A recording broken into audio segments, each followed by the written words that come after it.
Hello বন্ধু, আমি পিয়ালি। তোমরা দেখছো পিয়ালি কিচেন হাব। আজকের রেসিপি দই চিকেন। এইভাবে চিকেনটা তৈরি করে দেখুন, খেতে খুব ভালো লাগবে। বন্ধু, তোমরা তো বাড়িতে সবসময় মাংস বানিয়ে খাও, তা একবার এইভাবে মাংস বানিয়ে খেয়ে দেখো। অসাধারণ খেতে লাগবে বন্ধু। এই জন্য প্রথমে আমরা মাংসগুলো ধুয়ে জল ঝারিয়ে নিলাম। এবার কড়ায় তেল দিয়ে, তেল গরম হলে তেজপাতা ও গোটা গরম মশলা ফোড়ন দিয়ে একটু নাড়তে থাকলাম।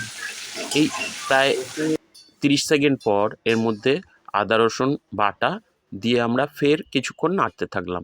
এরপর আমরা কাঁচা লঙ্কা দিয়ে দিলাম, দিয়ে নাড়তে থাকলাম। এরপর আগে থেকে কেটে রাখা পেঁয়াজগুলো দিয়ে দিলাম, দিয়ে আমরা বন্ধু ভালো করে উল্টে পাল্টে ভেজে নেব। অন্তত বন্ধু তোমরা প্রায় 5 থেকে 6 মিনিট এই পেঁয়াজগুলো ভালো করে ভেজে নিও। মোটামুটি ভাজা হয়ে যাবে 5 থেকে 6 মিনিটে। এবার বন্ধু 5 থেকে 6 মিনিট পর আমরা এর মধ্যে টমেটো দিয়ে দিলাম। যে টমেটো 1 পিস টমেটো নিয়ে আমরা 4 ভাগে ভাগ করে নিয়ে এর মধ্যে দিয়ে দিলাম। দিয়ে বন্ধুরা টমেটোটা দিয়েও অন্তত মিনিট 2 তোমরা একটু ভেজে নেবে পুরো মিশ্রণটাই। টমেটো, পেঁয়াজ, কাঁচা লঙ্কা পুরো সবগুলোই একসঙ্গে প্রায় আরও 2 থেকে 3 মিনিট ভেজে নেবে।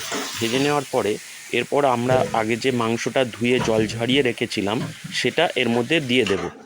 বন্ধুরা এই মাংসটা দিয়েও আমরা পুরো মাংসটাকে এই মিশ্রণের সঙ্গে ভালো করে উল্টে পাল্টে মাখিয়ে নেব। মাখিয়ে নেওয়ার পর বন্ধুরা আমরা এর মধ্যে স্বাদ মতো নুন দিয়ে দেব।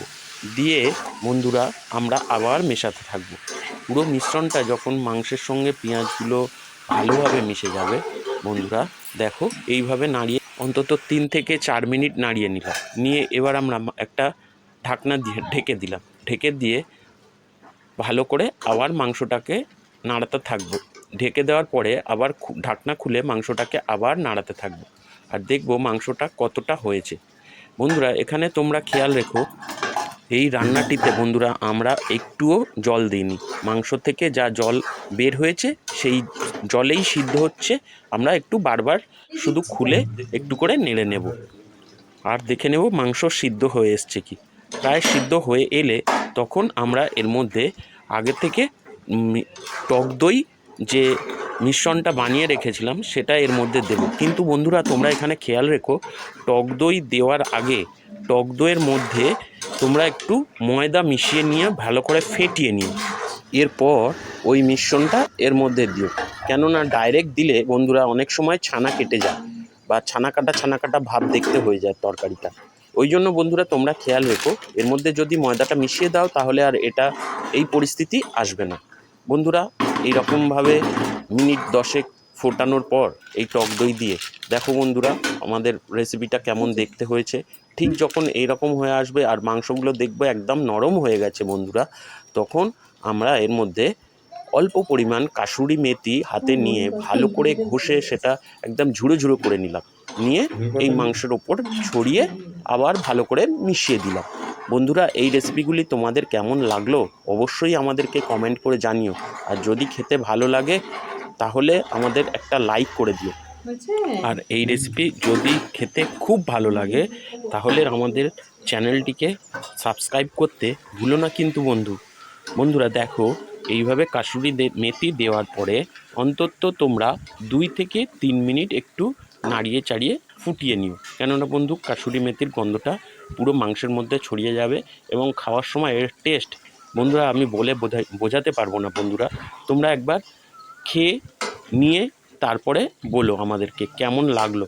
এই কাসুরি মেথি দিয়ে মাংসের লাস্টে দিয়ে আর যদি তোমরা একটু ফুটিয়ে নামিয়ে নাও না, টেস্টই পুরো বদলে যায়। দেখো বন্ধুরা আজকে আমাদের রেসিপি রেডি। তোমরাও এই রেসিপি এইভাবেই বানিও। বন্ধুরা দেখো আর এর গন্ধ দেখতে এক কথায় অনবদ্য, পুরো গন্ধে মোমো করছে চারিদিক বন্ধু। দেখো বন্ধু এইবার এটাকে তোমরা গরম ভাত বা রুটির সঙ্গে এই তরকারি পরিবেশন করতে পারো। আর এর গন্ধে যেন অর্ধেক পেটই ভরে গেল আমাদের।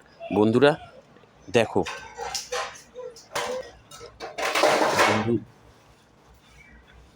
মাংসগুলো দেখো কি সফট হয়েছে, চিবলেই খুলে পড়ে যাচ্ছে।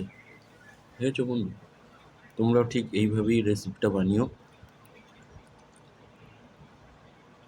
দেখতেও হবে যেমন সুন্দর, খেতেও হয়েছে তেমন দুর্দান্ত। বন্ধুরা, আমাদের এই রেসিপিগুলি যদি তোমাদের ভালো লাগে তাহলে আমাদের চ্যানেলটিকে অবশ্যই সাবস্ক্রাইব করে দিও। এবং বন্ধুরা, আমাদের ভিডিওগুলো পুরো দেখতে থাকো। দেখলে তোমরা সহজেই এই রেসিপি বাড়িতে বানিয়ে ফেলতে পারবে। আর এই রেসিপিগুলির স্বাদ অতুলনীয়। টাটা, গুড বাই বন্ধু, দেখা হবে পরের ভিডিও।